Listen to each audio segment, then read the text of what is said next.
नमस्कार आप सभी को। भाई आरपीएफ कांस्टेबल को लेके बहुत बड़ी दुविधा है बच्चों के मन। दुविधा ऐसी है कि एक झुंझुना हाथ में दे दिया और वो झुंझुना बहुत दिनों से हम सब हिला रहे हैं। आवाज आ रही है लेकिन सुकून नहीं मिल रहा। मेरे प्यारे बच्चों, नमस्कार, आप सभी का स्वागत है इस वीडियो में। मैं राकेश यादव आज बात करने जा रहा हूं पुख्ता तौर पर कि नोटिफिकेशन आएगा कि नहीं आएगा, कब आएगा, कितने पद आएंगे, कौन सा डिपार्टमेंट भर्ती करवाएगा, एग्जाम पैटर्न क्या होगा, एज लिमिट क्या होगी, एग्जाम कौन कराएगा, सिलेक्शन प्रोसेस क्या होगा, फिजिकल स्टैंडर्ड टेस्ट क्या होगा, हाइट मेजरमेंट पे जो पंगा है वो कोर्ट में अटकेगा, क्या होगा, इन सारी चीजों पर बात करने जा रहे हैं। मेरे प्यारे बच्चों, मैं कुछ पुख्ता आधार पर बात करूंगा और अंत में आपको कोई सोल्यूशन भी बताने की कोशिश करूंगा अपने अनुभव के आधार पर कि ये चीजें हो सकती हैं।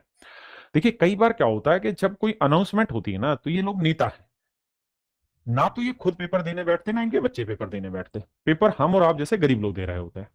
और जब हम और आप जैसे लोग पेपर दे रहे होते हैं तो उस चीज का दर्द हम लोग जानते हैं, ये लोग नहीं जानते। अभी जैसे हाल फिलहाल की अगर मैं बात करूं, तो मेरे प्यारे बच्चों 13 अक्टूबर 2025 को एक अनाउंसमेंट की गई हमारे रेलवे मिनिस्टर अश्विनी वैष्णव जी ने। और उन्होंने कह दिया कि भैया जो रेलवे प्रोटेक्शन फोर्स है, यानी जो आरपीएफ है, इसके तहत जो सब इंस्पेक्टर और कांस्टेबल की भर्ती होती है, उन्होंने कहा कि ये भर्ती इस बार हम जो कंडक्ट करवाएंगे एसएससी के थ्रू कंडक्ट कराएंगे। हर साल वैकेंसी आएगी और हर साल भर्ती करी जाएगी रेलवे में। एसएससी फोर्सेज के लिए, पुलिस फोर्स के लिए दो एग्जाम कंडक्ट कराता है, एक एसएससी जीडी का जिसमें कांस्टेबल लेवल की चीजें भरी जाती है, और एक कराता है सीपीओ जिसमें सब इंस्पेक्टर लेवल की चीजें भरी जाती है। अगर आप और पुख्ता आधार पर समझना चाहते हैं तो इस बात को समझिएगा कि जितने भी सब इंस्पेक्टर हैं, चाहे वो सीआरपीएफ में हो या सीआईएसएफ में हो या बीएसएफ में हो या और जितनी एसएसबी हो या जितनी भी पैरामिलिट्री फोर्सेज उनमें जो सब इंस्पेक्टर भरे जाते हैं सीआईएसएफ से भरे जाते हैं।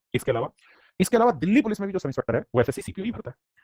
अब सुनने में जो मुझे इंटरनल रिसोर्सेज के थ्रू पता चल रहा है कि जितनी भी यूटीज हैं, यूनियन टेरिटरीज हैं, जैसे दिल्ली अपने आप में यूनियन टेरिटरीज है तो इसके सब इंस्पेक्टर यहां से भरेंगे, ऐसे ही चंडीगढ़ भी यूनियन टेरिटरीज है और भी बहुत सारी जो यूनियन टेरिटरीज हैं वहां के जो सब इंस्पेक्टर एसएससी सीपीओ के थ्रू भरे जाएंगे। तो बहुत ज्यादा संभावना है कि दिल्ली पुलिस के साथ साथ इस बार जो सीपीओ का नोटिफिकेशन आना है, क्योंकि आपको पता है कि एसएससी सीपीओ का जो नोटिफिकेशन आना था वो मई में आना था। ये महीना अगस्त चल रहा है, अब तक एसएससी सीपीओ का नोटिफिकेशन नहीं आया।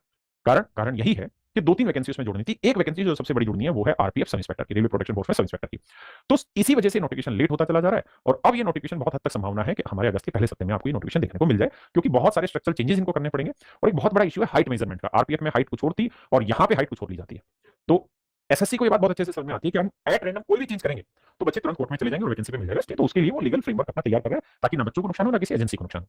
तो आप देखेंगे कि अगस्त महीने में आपको एसएससी सीपीओ का नोटिफिकेशन मिलेगा और उसी नोटिफिकेशन में आरपीएफ एसआई भी मिलेगा और जितनी भी यूनियन टेरिटरीज हैं उनके सब इंस्पेक्टर भी इसी नोटिफिकेशन में आने के चांसेस है। मेरे पास ऐसा कोई ऑफिशियल इन्फॉर्मेशन नहीं है, लेकिन जो रेलवे मिनिस्टर ने बयान दिया और जो मैंने बाकी चीजों का एनालिसिस किया उसके आधार पर कह रहा हूं कि आरपीएफ एसआई का नोटिफिकेशन सीपीओ के थ्रू ही आपको देखने को मिलेगा। दूसरा जो एसएससी जीडी है, एसएससी जीडी का भी नोटिफिकेशन थोड़ा लेट हो रहा है। उसके पीछे भी कारण यही है कि एसएससी जीडी में जैसे ही इन्होंने क्या काम किया, अगर आप ध्यान देंगे तो एक नई फोर्स जोड़ी इन्होंने एसएसएफ सेक्रेटरी सिक्योरिटी फोर्सेस, उसके बाद इन्होंने एनआईए जोड़ दिया। इस बार ये इसके अंदर आरपीएफ कांस्टेबल जोड़ने जा रहे हैं। और जो मैं आपको कह रहा हूं कि जितनी भी यूनियन टेरिटरीज है उनका सभी का एक साथ ही सिलेक्शन प्रोसेस लेने जा रहे हैं, तो शायद इसमें सारी यूनियन टेरिटरीज के कांस्टेबल भी इसी में जोड़े जाएं। हाँ, दिल्ली पुलिस कांस्टेबल के लिए अलग से अपना सिलेक्शन प्रोसेस चलाता है, एसएससी ही चलाता है। इसी चीज को लेकर बहुत बार विवाद हुआ, अलग अलग अखबारों ने अलग अलग चीजें दी। उन्होंने कहा कि आरपीएफ कांस्टेबल और एसआई रिक्रूटमेंट 2025 के बारे में रेलवे मिनिस्टर ने ऐसा कहा है। 2024 में मेरे बच्चों आखिरी बार वैकेंसी आई थी और 2024 के बाद से ना तो इन्होंने 25 में वैकेंसी दी ना 26 में वैकेंसी दी, और अब जो भी वैकेंसी देंगे उस वैकेंसी में हम बात करेंगे 2027 की। तो ये झुंझुना बहुत लंबा चला गया और इतना लंबा जाना नहीं चाहिए था। ये वैष्णव जी ने अपना ट्वीट किया था। जो असली इशू है जिसके ऊपर कोर्ट केस भी होने वाला है और जिसकी वजह से वैकेंसी ना फंसे इसलिए नोटिफिकेशन लेट हो रहा है कि पहले जो हाइट 165 सेंटीमीटर थी अब वो हाइट 170 सेंटीमीटर तय कर दी गई। इस हाइट को लेके जिन बच्चों की हाइट 170 सेंटीमीटर नहीं होती थी वो हमेशा ही आरपीएफ कांस्टेबल या सब इंस्पेक्टर की तैयारी करते थे। इस बार उनको दिक्कत आएगी तो वो कोर्ट चले जाएंगे।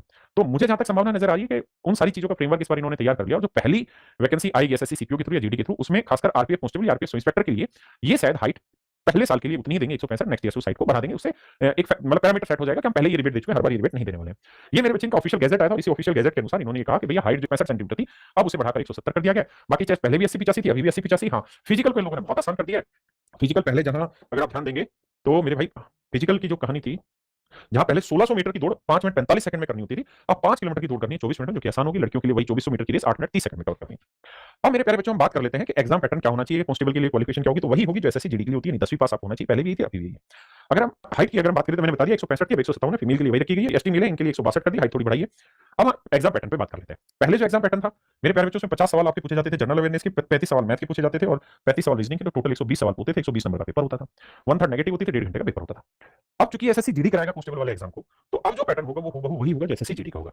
यानी रीजनिंग के 20 सवाल, जनरल नॉलेज या अवेयरनेस के 20 सवाल, मैथ के 20 सवाल, इंग्लिश या हिंदी में से कोई भी आप एक सब्जेक्ट चुन सकते हो और उसके 20 सवाल होंगे। तो टोटल 80 सवाल पूछे जाएंगे और 160 नंबर के होंगे। 60 मिनट का पेपर होगा और 1/3 नेगेटिव होगा, 1/3 नेगेटिव मार्किंग होगी। तो ये एग्जाम पैटर्न भी। तो ऐसा कुछ नहीं मेरे प्यारे बच्चों जो मुझे आपको अलग से कुछ एक्सप्लेन करना हो इसमें, बस मैं इतनी सी बात कहना चाहता हूं कि हम कोई भी स्टेप अब आरपीएफ को लेकर उठाना चाहते हैं तो सिर्फ अगस्त महीने का इंतजार करिए। जैसे ही एसएससी सीपीओ का कैलेंडर आउट करेंगे, नोटिफिकेशन निकालेंगे, अगर उसमें इन्होंने आरपीएफ एसआई की वैकेंसी नहीं दी तो भैया इनके नाक में दम कर देंगे हम लोग। इतना भयंकर लगे से तरीके से इनको ट्रोल करेंगे कि इनको पता चल जाएगा कि किस तरीके से किसी बच्चों के अरमान पे पानी फेरा जाता है। तो सिर्फ और सिर्फ एसएससी जीडी और एसएससी सीपीयू के नोटिफिकेशन का आप इंतजार करिए, अपनी तैयारी आगे बढ़ाते रहिए। आपकी तैयारी में अगर कैरियर किसी भी रूप से सहयोग दे सकता है तो हमें बड़ी खुशी होगी। मेरे प्यारे